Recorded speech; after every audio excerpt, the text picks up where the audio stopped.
Good morning, it's Nick on Nick Time.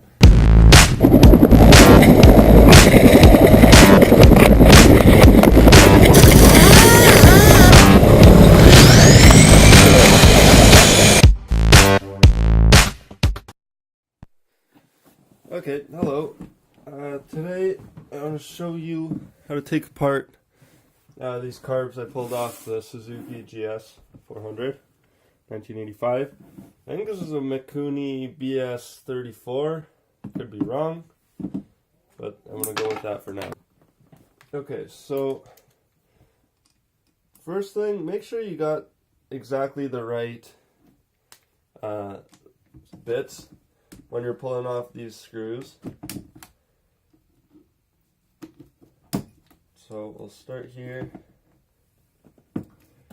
because you don't want to strip them. And what I've got here is I took a piece of wood with a 1-inch bit and made some holes of varying depths so I can hold my screws. I can even write on them and write down where the screws came from if I want to, because you don't want to lose these.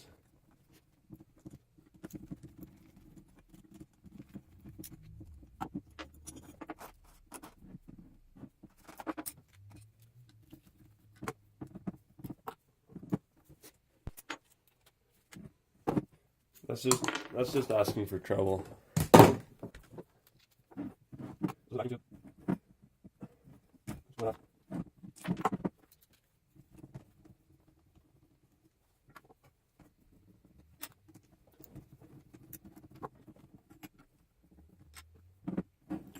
So you're going to loosen this to pull off the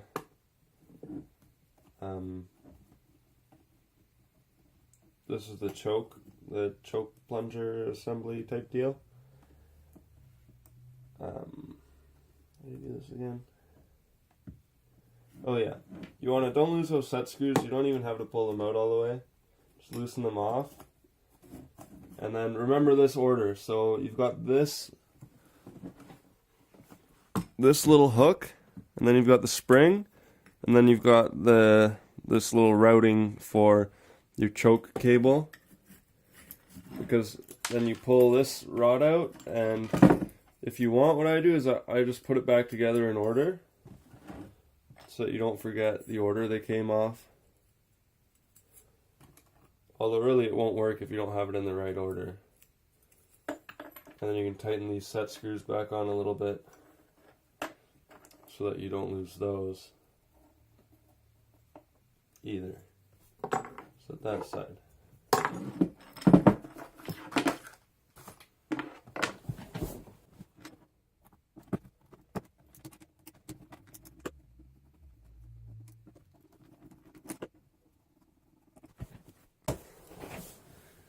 Okay, I have no patience, but if you're gonna go this route, just make sure you're careful.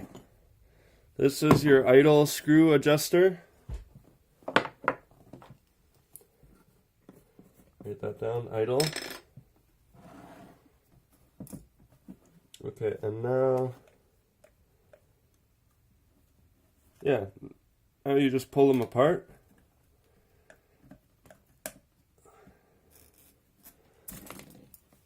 That's your fuel T.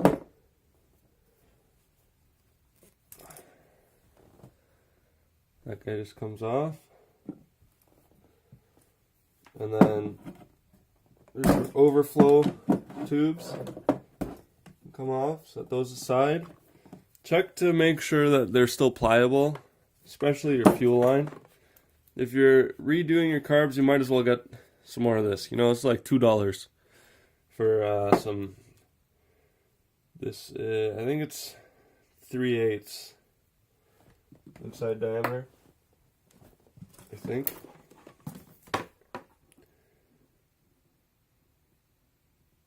Yep, that's what it looks like. Okay.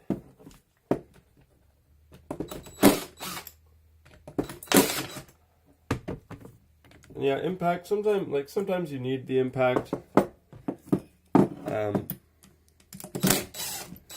When I first got the bike and I took these apart, they were stuck on really good. I think I stripped a couple. What I'm going to try to do now is find some stainless steel hex head screws, because those are much less liable to strip. Oh, and here comes that extra fuel that I neglected to drain. Yeah, make sure you open up. This is the drain screw. You can even do it as soon as you pull them off or while they're still on the bike.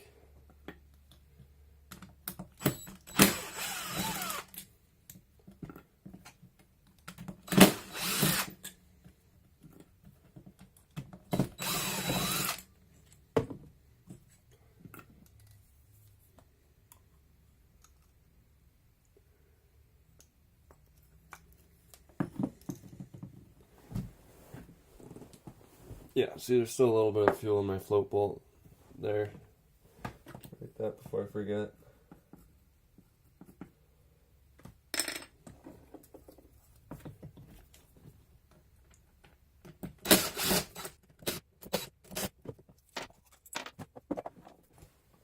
Already lost a couple screws. This is why I like to bring my carbs, you know, into my... Right here I got them at my desk, because then if I lose anything, I'm not scrounging around on the floor of the shop, which is a mess. You never find anything there. Okay, so when you pull off the top, the cover on the diaphragm here, you got your springs and then your diaphragm, and I just stick my finger in it,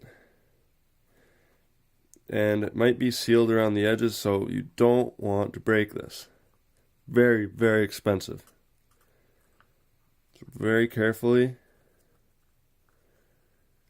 around the edge, pull it out, and then you got your jet needle, or your needle jet is in there, and this is your jet needle. And yeah, I fold them back like that, and then you can put them down and not have to worry about them. Oh, here comes the next one. That one just comes off. Ooh, look at that. That's nasty. Wonder what that is from. Okay, so now we're getting down to it. This is the gasket. So if your carbs are leaking, obviously, you can buy a kit, gasket kit, or the rebuild kit. Just try to make sure you get a good one. I don't think I did rebuild these. I think they're stock. Well, from the previous owner, presumably. Okay, now you come down here. This is your main jet, I believe. I think these, I want to say 32. No, 120.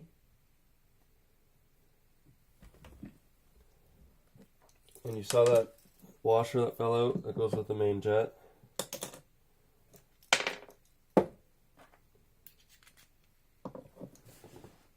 Let me bring this.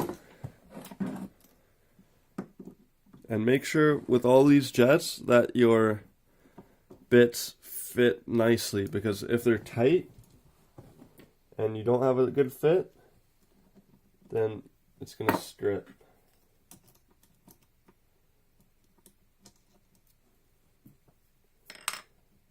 Okay, these are the covers on your idle jet, I believe. So I'm just going to pull them before I lose them. And then your needle jet, grab whatever, come to this side. You're just going to push.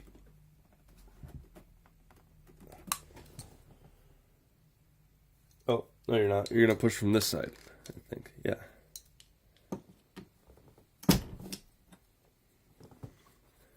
See, if I use a piece of wood, I can't It can't break too much, or pencil. The pencil obviously isn't as strong as the aluminum in here. It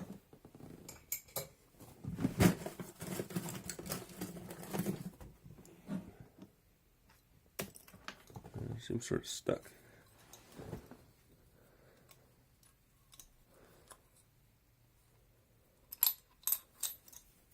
Okay, there's your needle jet. Same thing over here. That one came out a little nicer.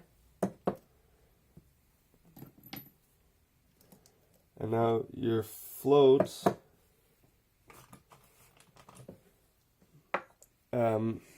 because these posts are fragile and because well, yeah, because of that.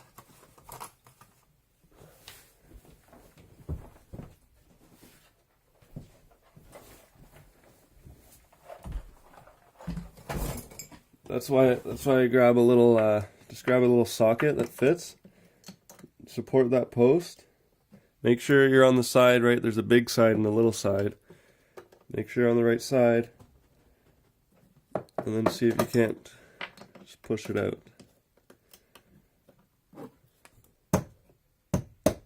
Very lightly. You don't want to break those posts.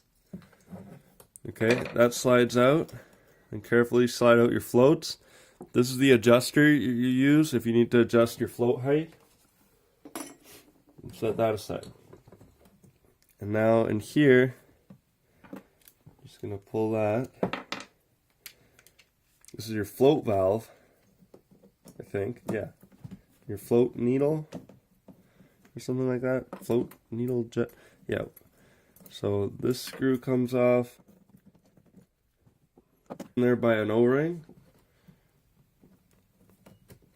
So try to avoid using pliers because you'll obviously scratch up the brass, but it's in there pretty good.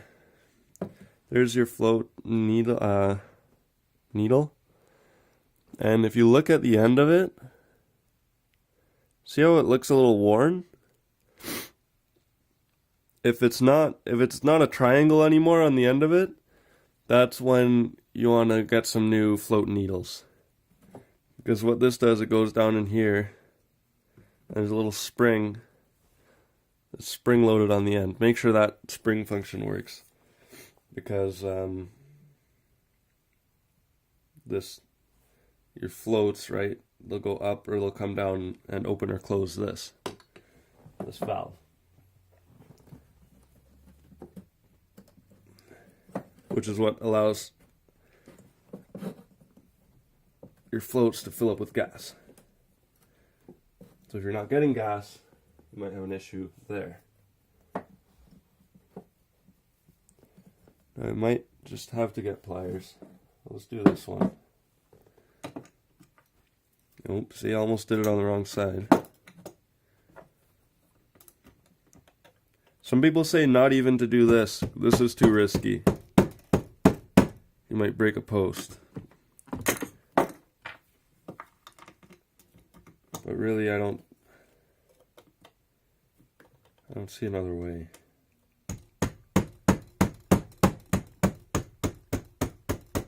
And I believe when I first did it, my posts were really, really stuck, so I sort of sanded these down a bit so that reduced the risk of breakage. As long as they're not going to slip out, you're okay. And so, yeah, these carbs, they are exactly the same thing on both sides. So I don't worry about mixing and matching or sorting left and right sides.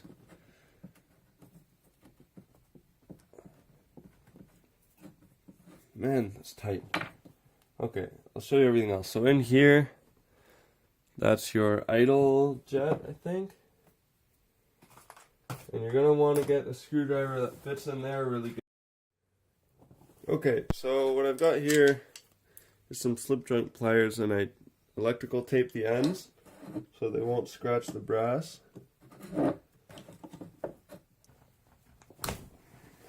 Okay, there we go. Just took a little bit of force. And it doesn't, you know, as long as you don't scratch up the inside, it's okay, I guess. I fucked this one up a little more, but I didn't squish it, so that's what matters. Okay, and what you have here is, this is a little filter. So you can check that out, see if it's dirty. Clean that. And then your O-ring. And that's your little jet hole. Okay, and now for this jet, what I've actually got here, this is a Husky. Husky or steel? Yeah, this is a steel chainsaw idle jet adjuster, which fits perfectly actually. And there's little dick-shaped jet.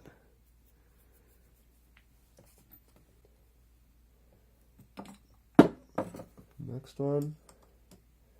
So originally I stripped the jets, these jets, ruined it, had to extract it with an extractor and buy new ones.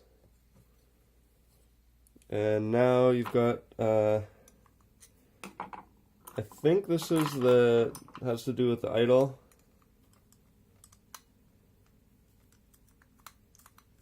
Because this just lets fuel in past, it bypasses your float valves so that you can actually idle. So maybe that's your idle jet. Or maybe that's the air. I don't remember. Okay, and really now that's everything. I don't take apart the butterflies valves. That's not really necessary. Then down here you've got the choke. Okay, so on the choke plunger, grab your adjustable wrench or your socket set. Just please make sure you're using the right tools on your carburetors. It's cheaper to go out and buy a tool you don't have than it is to replace a part. These hard to find parts on these old ass carburetors. And this is plastic. There's a spring, then there's a plunger. And yeah, that's it, I guess.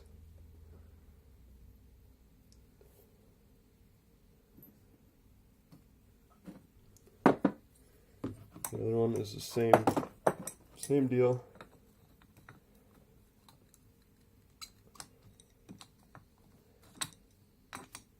What we're doing here is getting these ready to dip. So I'm in Canada. You can't get Berrymans dip.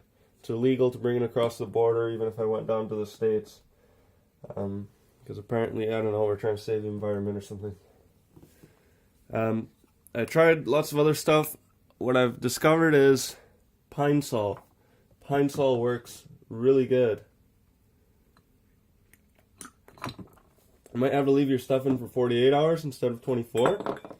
But you grab yourself, it's really cheap too, some Pine Sol, and you're set. Oh, great. There goes some more gas. Right on my pants. And actually, I'm going to pull off the fuel drain plugs, because these also have a little rubber gasket there. So the idea here is anything and everything that's plastic or rubber I should say, comes off, does not go in the dip, because you don't want it to get dissolved, especially Berrymans. Pine Sol might not be so bad, but if it doesn't dissolve the plastic or rubber, it'll make it really brittle and useless as a gasket. Okay, so I'll show you.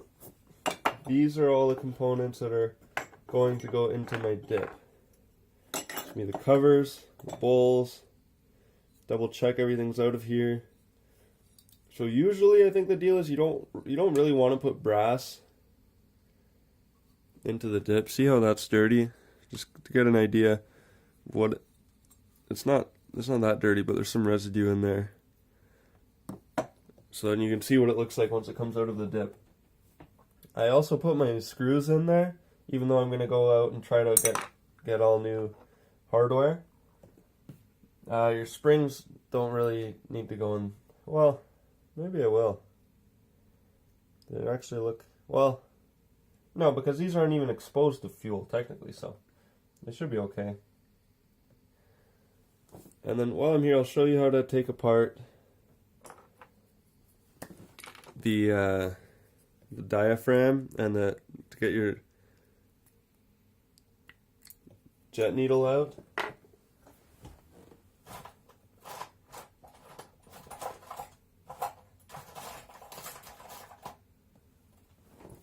The diaphragm. So you reach into here. There's a teeny tiny little screw. Well, I gotta go get the screwdriver for it. So all those, let me see if there's anything else. Your choke plunger's got that rubber gasket, so we're not gonna put those in. Or your T. I guess you can, oh yeah, this is pretty dirty. So I'm gonna take this part off.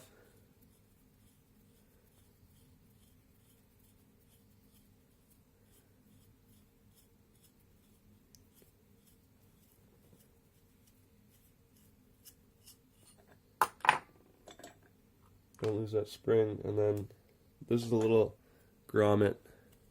Pull that grommet out. You can take that screw off, but you don't really need to.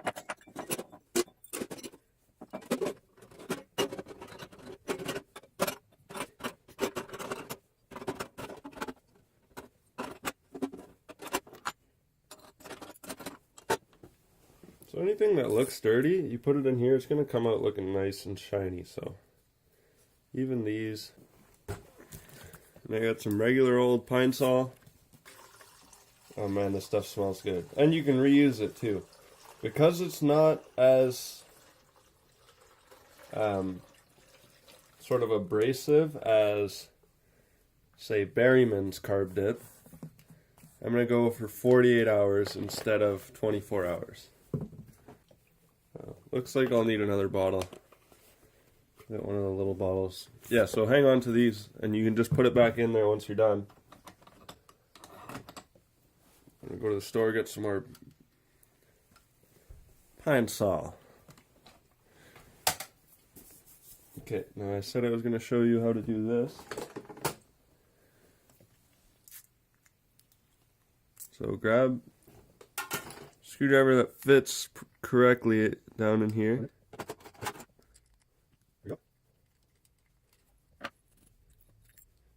Okay, so here's your needle, jet needle, and so it goes. There's on this one. There's a spring. There's a little washer. There's a circlip, and then there's this spacer, and the spacer is what actually butts up. I guess, yeah. Or does it? Yeah, it does. Like that.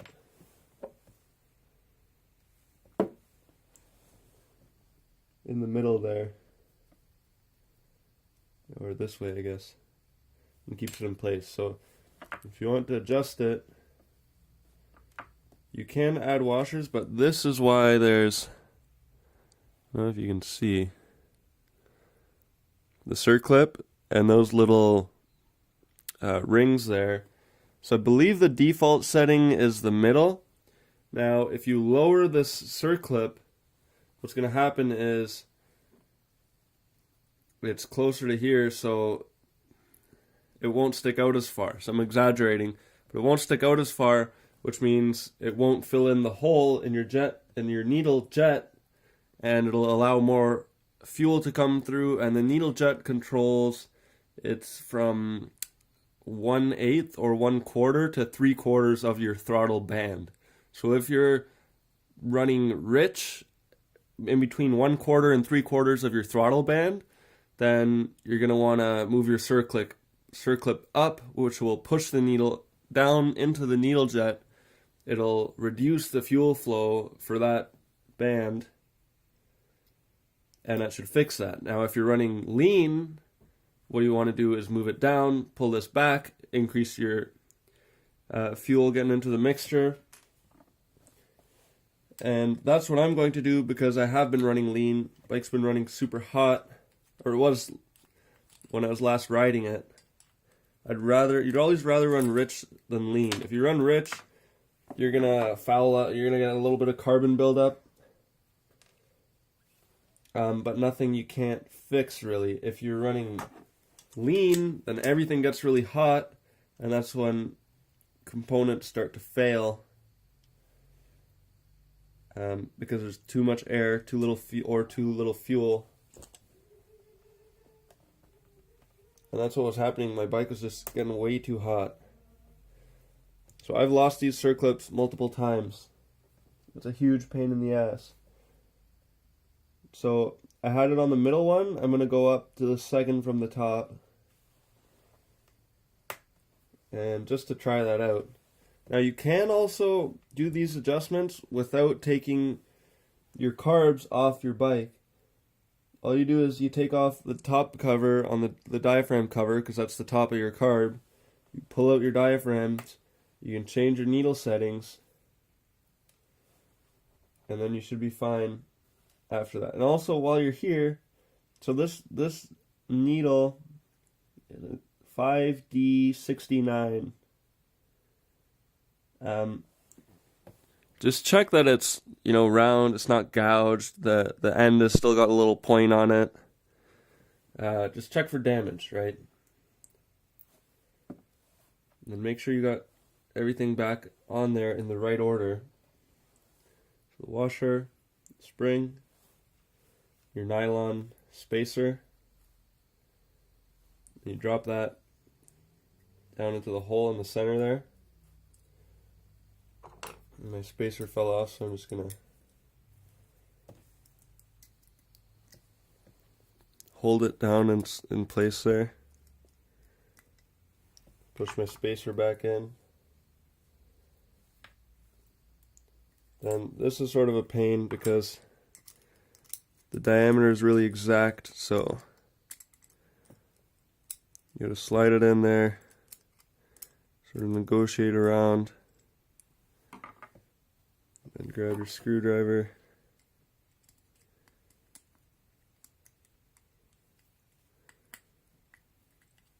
See if you can't get that screw in there where you want it.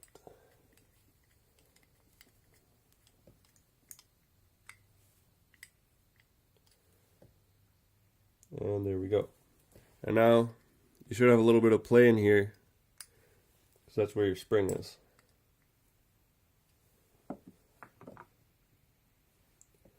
Now, I'd really like to know what happened to this. Kind of makes me worry what's going on in the carbs. Like, did I get a rock stuck in there? Like, some sort of filth, possibly, got into there.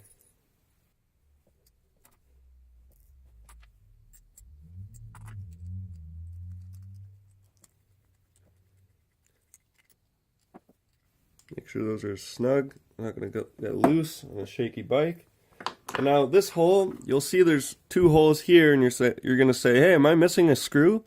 You're not. You'll see that's not threaded. I can only assume that this is to allow air up into the diaphragm to let it fill up or something like that. But that's okay. If they're dirty, you can wipe down your needle with some carb spray on a towel. Same thing with this and like the actual slide, which I'm probably going to do. Just don't get any of it on your diaphragm because it'll wreck it. Okay, and stay tuned for the rebuild video once my carbs are done dipping.